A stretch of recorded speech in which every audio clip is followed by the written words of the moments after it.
buenos días. Gracias por acompañarnos. Soy Saraí Amoros Ramos y estaré con ustedes durante los próximos minutos a través de nuestro reporte 360, actualizando información y analizándola también a través de la pantalla de Telesur. Comenzamos directamente con nuestros titulares.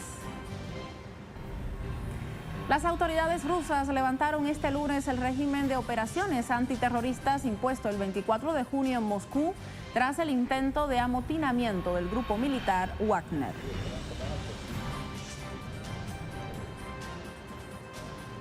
Mientras Pyongyang denunció al gobierno de los Estados Unidos de llevar sistemáticas amenazas contra su seguridad y soberanía que podría llevar a la península de Corea al borde de una guerra nuclear.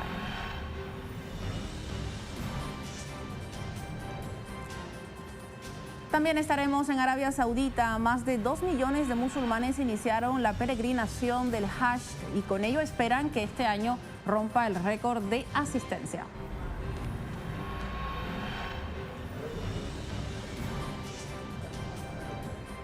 Ampliamos información de esa manera. Las autoridades rusas levantaron este lunes el régimen de operaciones antiterroristas impuesto el pasado 24 de junio en Moscú tras el intento de amotinamiento del grupo militar Wagner.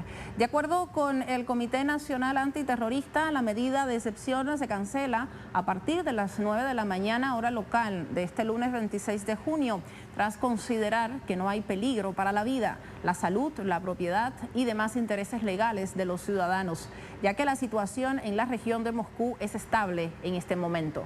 Las autoridades locales manifestaron su agradecimiento a los moscovitas por su calma y comprensión ante la situación e informaron que las fiestas de promoción escolar que no pudieron celebrarse en Moscú el pasado fin de semana tendrán lugar el 1 de julio. El presidente ruso Vladimir Putin prometió en un mensaje a la nación responder con dureza a lo que calificó como una traición contra el país.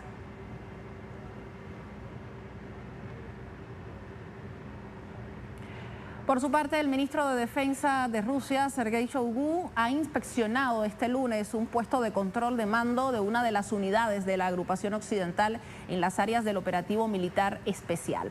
El ministro conoció de primera mano el informe presentado por el comandante de la agrupación con los detalles de la situación actual y el carácter de las acciones del enemigo.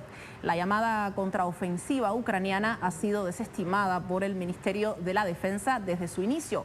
Shoigu ha destacado la eficiencia de las tropas rusas, especialmente en la destrucción del equipo militar ucraniano.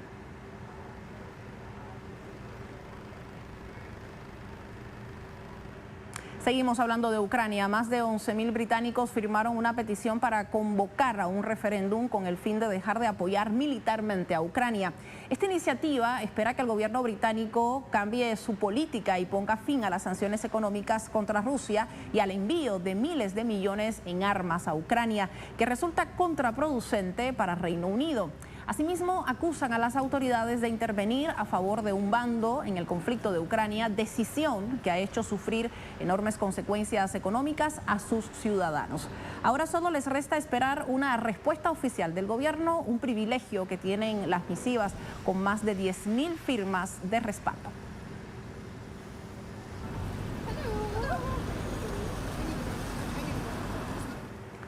Por su parte, Turquía condiciona ingreso de Suecia a la OTAN hasta que Estocolmo no ponga fin a las protestas kurdas en sus territorios. El presidente turco Recep Tayyip Erdogan, durante una conversación telefónica con el secretario general de la OTAN, Jens Stoltenberg, manifestó que Suecia debe erradicar las protestas de los seguidores del Partido de los Trabajadores de Kurdistán en su territorio para obtener la aprobación de la membresía al bloque militar. Además, el mandatario resaltó que el cambio de las leyes sobre el terrorismo para satisfacer las demandas de Ankara no tiene sentido si los partidarios kurdos llevan a cabo manifestaciones en el país.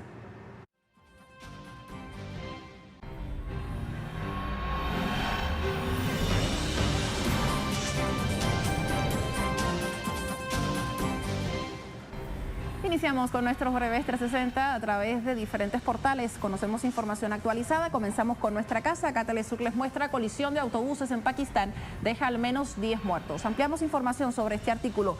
Los rescatistas llegaron al sitio del choque y lograron trasladar un buen número de víctimas hacia los hospitales cercanos. 10 personas muertas y más de 40 heridas es el saldo de un accidente automovilístico ocurrido el domingo en una autopista del distrito de Nawab Shah, provincia de Sindh, al sur de Pakistán, cuando dos autobuses de pasajeros colisionaron. Puede aumentar información sobre este tema con la lectura del artículo en nuestra plataforma informativa. Seguimos con Africa News. Acá les mostramos el titular: derrame de petróleo del oleoducto de Shell ensucia granjas y un río en una parte importante de Nigeria contaminada desde hace mucho tiempo. Acá tenemos el titular acompañado por un video que muestra la situación que refleja el titular. Un nuevo derrame de petróleo en una instalación de Shell en Nigeria ha contaminado tierras de cultivo y un río, alterando los medios de subsistencia de las comunidades pesqueras y agrícolas en parte del delta del Níger, que durante mucho tiempo ha soportado la contaminación ambiental causada por la industria petrolera. No se ha determinado el volumen de petróleo derramado, pero los activistas han publicado imágenes de tierras de cultivo contaminadas, superficies de agua arruinadas por los brillos del petróleo y peces muertos atrapados en crudo pegajoso. Esta es la realidad de lo que sucede en Nigeria. Más información con la lectura de este artículo. Finalizamos con Prensa Latina. ANC de Sudáfrica lanza campaña de registro online de votantes. Es el titular que resaltamos a esta hora de la mañana y le ampliamos información sobre este artículo. El Congreso Nacional Africano lanzó una campaña de registro de votantes en línea para movilizar a los jóvenes a participar en las elecciones generales previstas para 2024. El partido reveló que tomó la iniciativa de iniciar la campaña, entre otras acciones, para apoyar los esfuerzos de la Comisión Electoral Independiente en pos de movilizar a los ciudadanos elegibles para que se registren para votar. Ello ocurre después de que en recientes comicios se constatara una disminución en la participación de los jóvenes. Más información a través del artículo que les proponemos acá en Prensa Latina.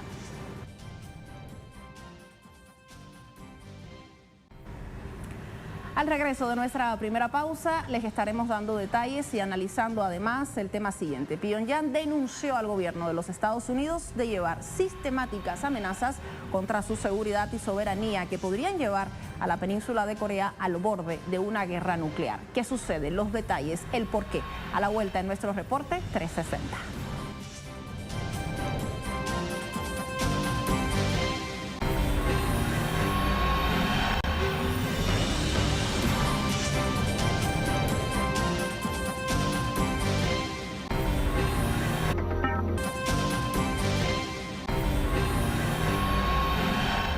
Regresamos con más de nuestro reporte de 360. Corea del Norte celebró el 73 aniversario de la guerra con un vistoso desfile en el que participaron más de 120.000 personas. Acá las imágenes. Durante la ceremonia denunciaron las sistemáticas amenazas contra su seguridad y soberanía por parte de Estados Unidos y advirtieron sobre los riesgos de una guerra civil. El Instituto de Estudios estadounidense del Ministerio de Exteriores de Corea del Norte emitió un informe en el marco del 73 aniversario de la guerra, por medio del cual advirtió que los movimientos belicosos de Estados Unidos han empujado las tensiones en la península de Corea y en el noreste de Asia, simulándolas en una situación extremadamente inestable que las coloca al borde de una guerra nuclear. En este sentido, Pyongyang consideró que si estalla un conflicto en una posición geopolítica importante, como lo es la península coreana, se expandiría rápidamente a una guerra mundial y termonuclear sin precedentes en el mundo. La institución también advirtió que esto acarrearía consecuencias catastróficas e irreversibles para la paz en el mundo.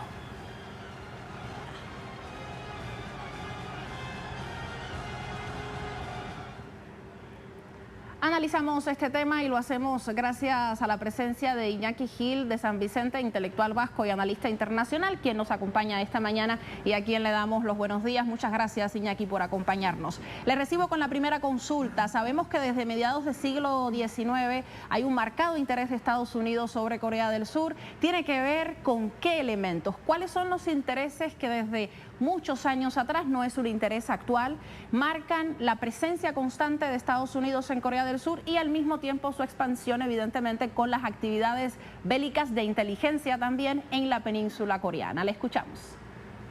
Pues básicamente, bueno, buenas tardes, antes que nada.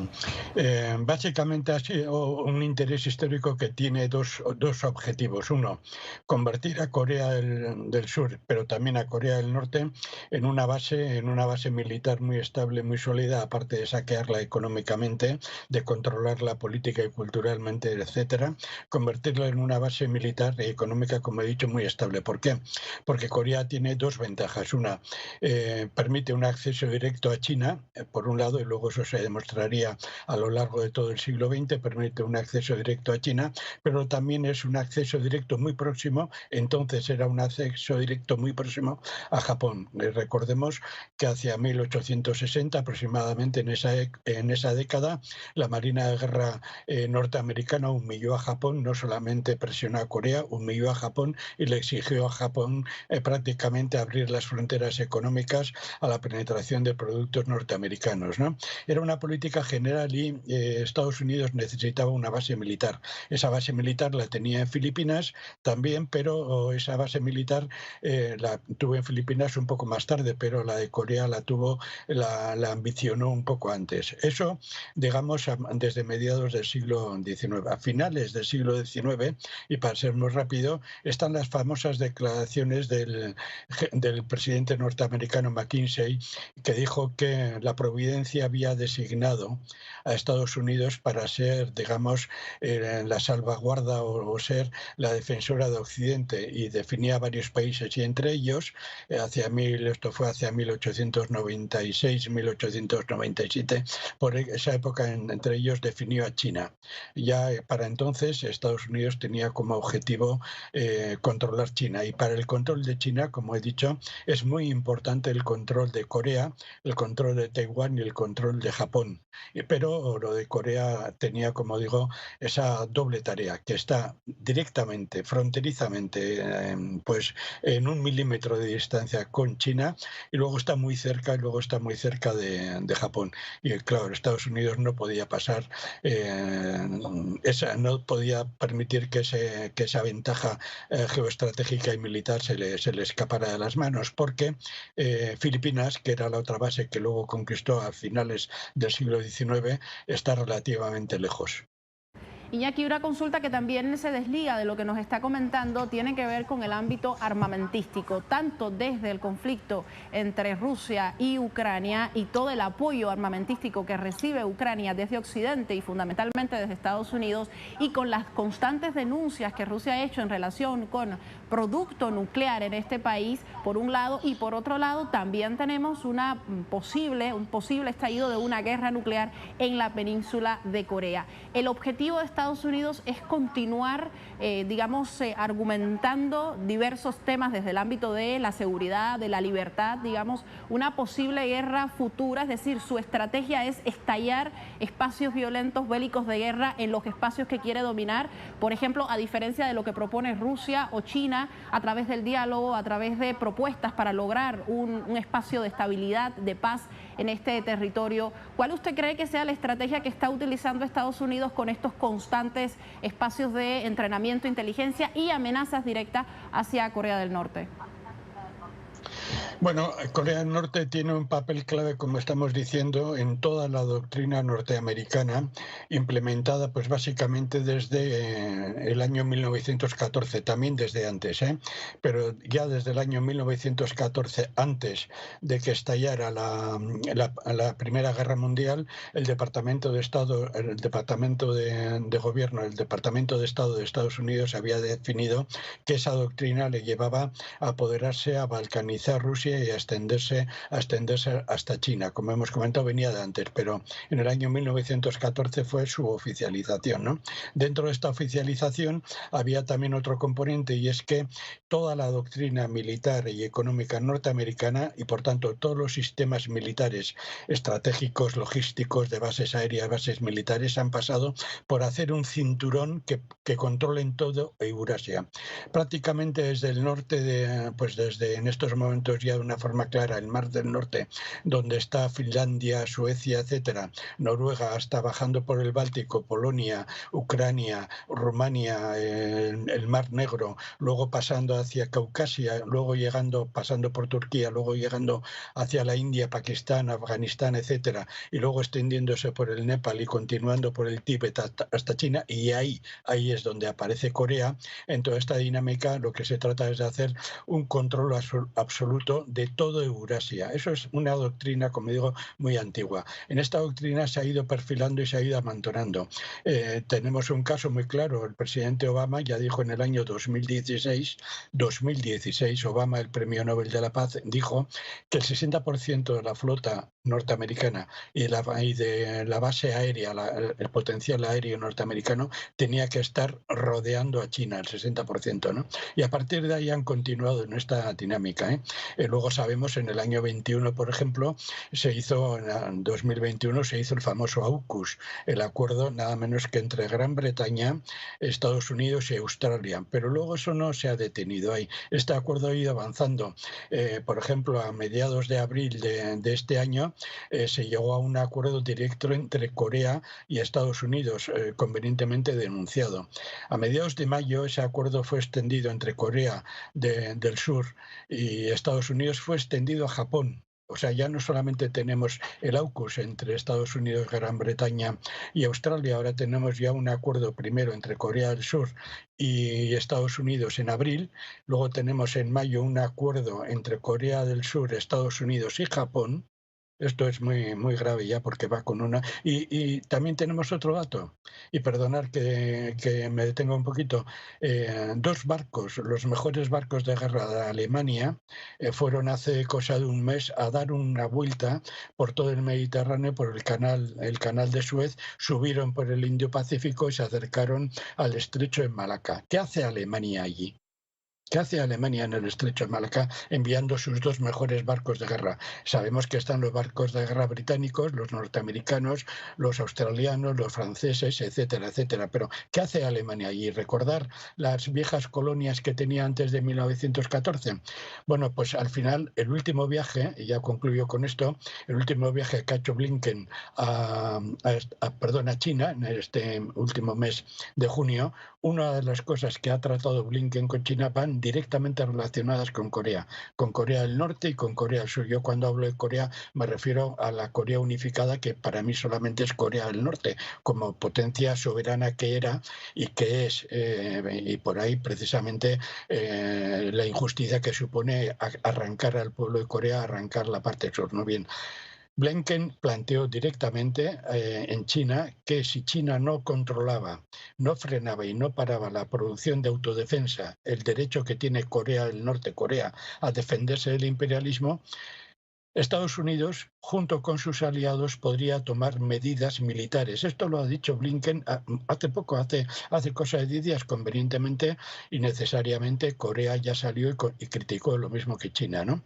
Bien, ¿quiénes son los aliados? Los aliados son los que han ido montando, no solamente desde el AUKUS en el año 2021, sino anteriormente también, pero sobre todo desde abril y desde mayo.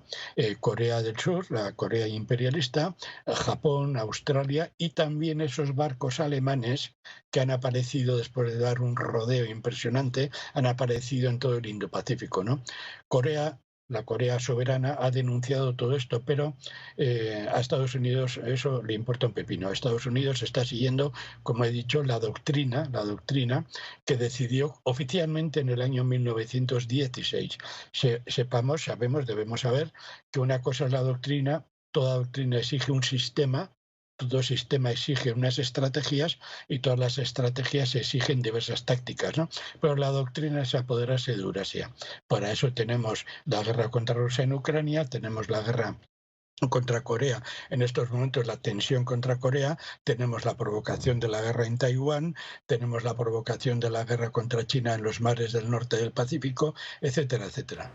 Sin duda alguna, Iñaki tiene toda razón en lo que dice, porque además es una posición de doble rasero la que juega Estados Unidos. Por un lado intenta evitar que se defienda de alguna manera a Corea del Norte a su autodefensa a través de la ONU, y por otro lado continúa pues profundizando el trabajo de inteligencia y armamentístico básicamente en la península coreana. Le agradezco muchísimo que haya estado con nosotros estos minutos. Estaremos con usted en una próxima oportunidad. Un gusto.